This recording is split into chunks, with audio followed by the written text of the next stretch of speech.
Para el viento una cometa, para el lienzo un pincel, para la siesta una hamaca, para el alma un pastel, para el silencio una palabra, para la oreja un caracol, un columpio para la infancia y al oído un acordeón, para la guerra nada.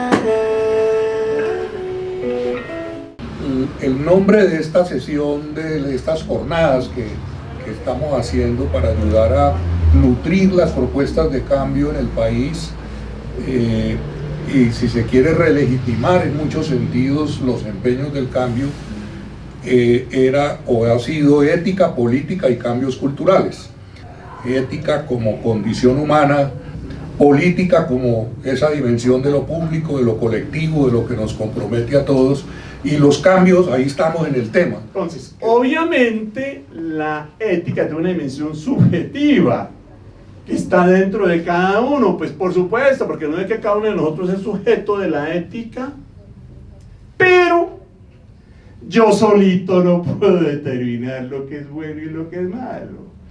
Porque ¿qué pasa? La experiencia milenaria de la humanidad nos muestra que cuando una sola persona determina lo que es bueno y lo que es malo, caemos en la anomía moral, en la anarquía y en el imperio del más fuerte, que se carga a los débiles, o sea que se carga a todo el mundo. Entonces por eso necesitamos una instancia objetiva, que no depende de uno solo, sino que buscamos dependa de todos. Entonces, por eso la ética tiene la dimensión subjetiva y la dimensión objetiva. ¿Quién construye la dimensión objetiva? Todos. Ninguna autoridad económica, política, religiosa, militar tiene el derecho de determinar qué es lo bueno y qué es lo malo, como ha sucedido en la historia de la humanidad.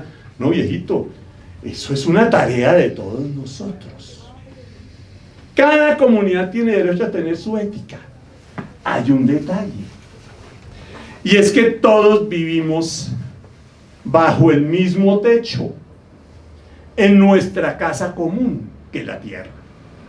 Entonces como estamos en la misma casa, entonces necesitamos unos acuerdos mínimos para poder convivir, porque si no, nos destruimos.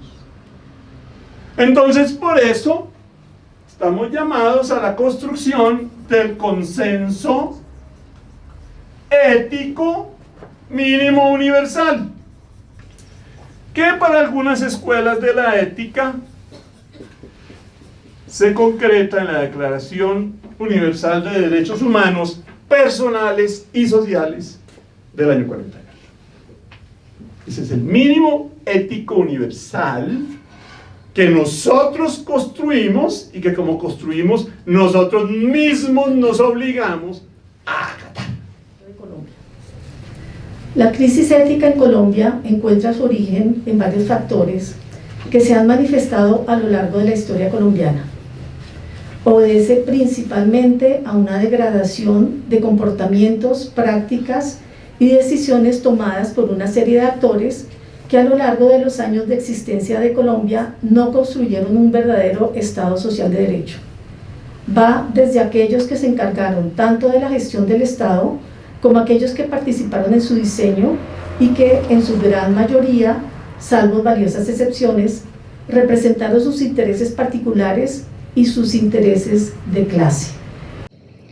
La sociedad civil es pues motor de cambio que puede trastocar formas de poder estatal ancladas en las injusticias de todo tipo.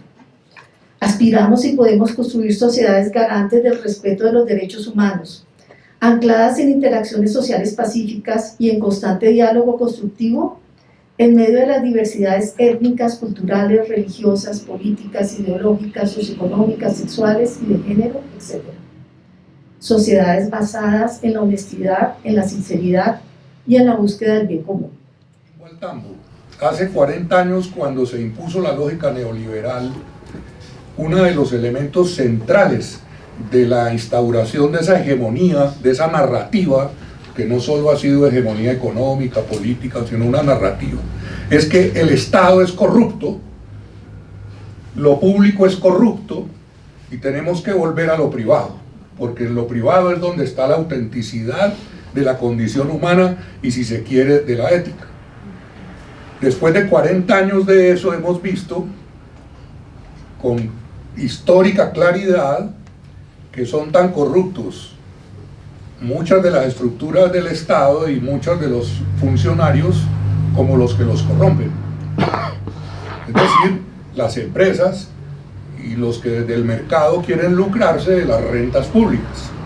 Mucho más cuando el capitalismo contemporáneo ha entrado en una lógica de excedentes enormes, por mil razones que no es del momento plantear, y gran parte de las iniciativas económicas tienen que ver no con construir relaciones empresariales en el sentido de tejidos sociales de producción y acuerdos entre un patrón o los trabajadores, sino la cacería de rentas públicas. Y mucho más cuando hay una serie de fenómenos en el mercado que tienen que ver con oportunidades de esas cacerías, porque hay boom de precios, por ejemplo, de productos primarios y muchas otras cosas. El uribismo no se explica sin el boom petrolero, así de sencillo, con el cual pudo dar una serie de asistencialismos y por el otro lado toda una lógica de despojos y de robos de esas rentas públicas, pero también de despojos campesinos y en fin, y de privatizaciones de lo común y de lo público. Chile es el mejor ejemplo, que hasta el agua está privatizada. Decir primero que yo no creo en la ética del capital, pero cuando usted nos habla de responsabilidad social empresarial, ¿a qué se refiere? Porque pues finalmente lo que hace el capital es volverse estratégico con sus acciones. Desde las ciencias sociales se habla de la filantropía estratégica, ¿no?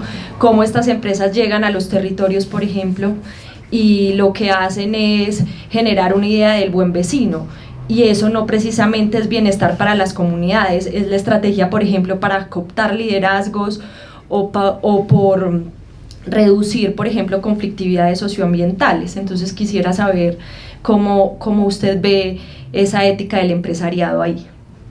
Respecto a tu inquietud, Isabel, y dejando muy claro que el sistema capitalista no busca de ninguna manera promover la dignidad humana, sino lo que le interesa es la acumulación de riqueza en pocas manos.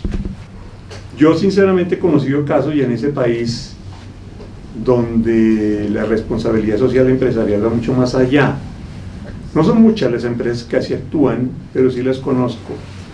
Empresas donde el salario mínimo es 2 veces el salario mínimo, empresas donde los trabajadores participan de las ganancias de las empresas, empresas donde todos los trabajadores participan de la dirección de la empresa, de la dirección técnica, de la dirección administrativa. Entonces, a mí me parece que ahí, es decir, ese tipo de empresas no son ciertamente ni mucho menos la ortodoxia del capitalismo. Entonces yo diría, doy testimonio de eso. Yo simplemente quiero subrayar que por supuesto que se necesitan cambios sociales, económicos y políticos profundos, pero obvio, se necesitan, urgen, claro, y eso está en el corazón de la ética. También sí quiero decir que esos cambios sociales, si no tienen detrás un sentido personal, auténtico, solidario, no se dan, se trastocan, y la historia de este país y de este mundo abunda. ¿Qué tan imparcial pretende ser? ¿Qué tanto, digamos, podríamos estarnos situando en un lugar de autodenominarnos, autoconsiderarnos como la parte decente, los decentes, somos el grupo de los decentes, porque no hacemos parte de un concierto para delinquir? Es decir, que nosotros, como no hacemos parte de esos grupos que delinquen, entonces ya de por sí somos buenos. Sin embargo, queda la otra parte, que es la que quiero destacar y en la que quiero hacer énfasis, y es qué es lo positivo no solamente mirar qué es lo que no hacemos de manera negativa. Nosotros no formamos parte de grupos que delinquen, de grupos que están inmiscuidos en corrupción a gran escala, ¿no? De presupuesto público y demás, pero que entonces, ¿qué es lo positivo? ¿Sí? ¿Qué es lo que nos hace no ser apáticos? Que creo que ese es también un punto que nosotros quizás hoy que queremos resaltar más, ¿no? O sea, ¿cómo hacemos para sacar a la gente de ese anomia y considerar que de ese lugar en el que consideramos que estamos tan alejados de incidir en el poder, en las decisiones de poder, nos vemos tan desprendidos de eso, que no tienen nuestra acción diaria y nuestro quehacer, nuestro rol personal no tiene nada que ver con eso, que pareciera que solo de hecho de no ser corrupto ya me salva, ya me lleva al cielo, ¿no? Salva mi alma, cuando justamente lo que pienso que queremos impulsar es una ética de, más allá de la empatía, es una ética de incidir con fuerza, de manifestarse permanentemente, de actuar permanentemente, no solamente situarse a un lado de los hechos que condenamos, sino situarse en el lado de los hechos que queremos impulsar. Es decir, una ciudadanía activa, ¿no? Participativa y decisiva también. Comparemos un momentito lo que está pasando en Irán, donde las personas, donde digamos que existe una voz popular que le dice a Estados Unidos: nosotros amamos más el martirio que ustedes la vida. Es decir, ahí hay una posición ética muy definida, que cuando la comparo con lo que sucedió en Venezuela, comienza uno a pensar, pero bueno, ¿por qué tan fácil fue en 1 o 2 horas extraer a Maduro y que mataran un grupo de cubanos que lo estaban protegiendo? Básicamente ahí comienza uno a pensar, a cuestionar dónde estaba la fuerza de la ética que permitía defender un presidente. Y cuando me voy en este momento, a este fin de semana hubo elecciones en Perú, y ve uno quienes están ganando los primeros puestos en esas posibles candidaturas, y está Keiko Fujimori. Y comienzan a preguntarse, pero ¿dónde está la ética de la gente que todavía después de tantos años están votando por los mismos? Y no hablemos de Argentina, donde Milei está regalando absolutamente todo el país. Y no es, pero ¿qué le está pasando a mi América Latina? ¿Dónde está la ética que permite defender una forma de vida, un territorio, unos valores? ¿Dónde está? ¿Qué se hizo? A manera de conclusión diré que el fenómeno ético, desde la perspectiva de su interiorización e integración en nuestras acciones, nos permite convertirnos en laboratorio de una transformación social real, lograr la ruptura con una violencia sistémica, tanto física como simbólica, construir de forma progresiva un modus vivendi basado en interacciones virtuosas con el amor y la paz como fuerzas transformadoras. Algo así como la sociedad de nuestros sueños. Y si bien esto puede ser algo utópico, como decía Albert Schweitzer, los ideales se parecen a las estrellas. Nunca los alcanzamos, pero como los navegantes, con ellos dirigimos el rumbo de nuestras vidas. A lo que quiero llegar es, en este debate hoy de Colombia, de cómo recomponemos la ética y cómo superamos la corrupción, no podemos dejar de lado que sin cambios sociales profundos no vamos a resolver el problema, que es estructural por el tipo de sistema que está imperando, el sistema capitalista.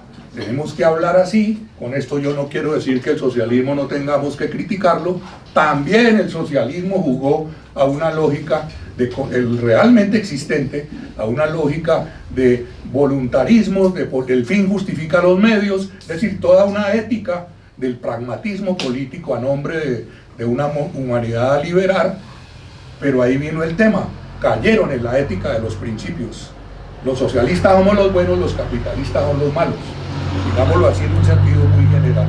Por lo tanto, el mensaje que quiero dejar en estas reuniones es: sin transformaciones sociales, si el uribismo se recompone y se restablece otra vez en su hegemonía, además con un discurso franco, diciendo vamos a volver al país que había, porque ese es su discurso.